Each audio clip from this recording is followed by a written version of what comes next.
ঈদের নামাজ পড়িয়া একটা যুবক কবরের কিনারায় হাউমাউ করে কান্না করে।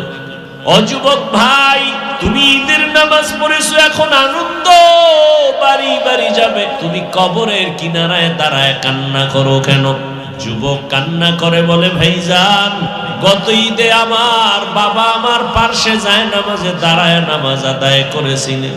ঈদগাহে যখন বের হলাম, আমার আম্মা আমার মাথায় হাত দিয়া দোয়া করেছেন।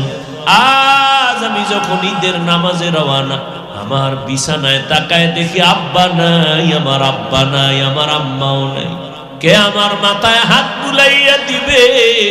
আমার যায় নামাজের পার্শ্বে আমার কে নামাজে দাঁড়াও? আজ আমি বড় ইতিম। আজকে অনেকে আব্বা আম্মা নিয়া কত ঈদের আনন্দ করে, নাস্তা করে, আমার আব্বা নাই, আমার আম্মা নাই, আমি আজ এতিমের মতো একা। আমার মাথায় হাত বুলাইয়া একটু দোয়া করবে, সে আম্মা দুনিয়ায় নাই। আমার বাবা আমার মাথায় ছায়া দিয়া রাখবে, সে বাবাও নাই, আমি বড় এতিম। আমার পাশের মানুষ যখন আব্বু বলে ডাক দেয়, আমার কলিজাটা ফেটে যায়।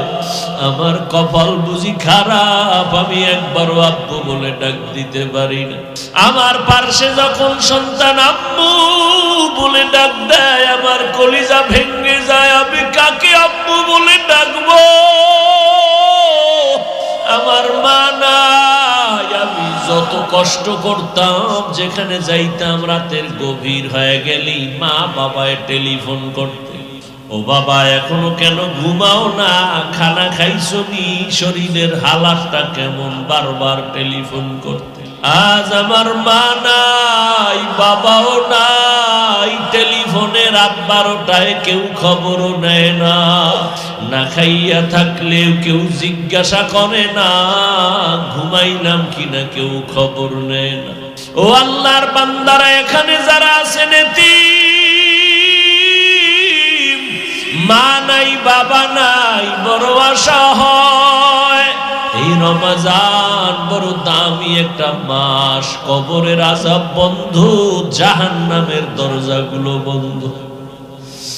ওই কবরে কোনো আযাব নাই, রূহগুলো অপেক্ষায় আছে। সন্তান, আজকে তুই কোন ঘরে ঘুমাইতেছ? ওই ঘরের মালিক তো একদিন আমরা ছিলাম। আজকে তোরে বড় বানাইতে গিয়া আমি মা কত ঘুম নষ্ট করেছি। না খাইয়া বাবা তোমারে আমারে খানা খাওয়াইতে এত কষ্ট করে বড় বানাইছে। ওই মা বাবাকে ভুলিয়া তুমি কেমনে ঘুমাও রে বাবা?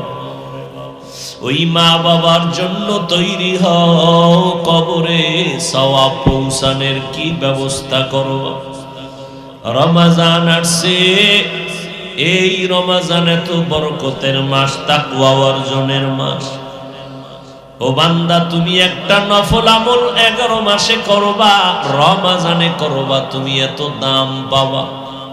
একটা নফল অন্য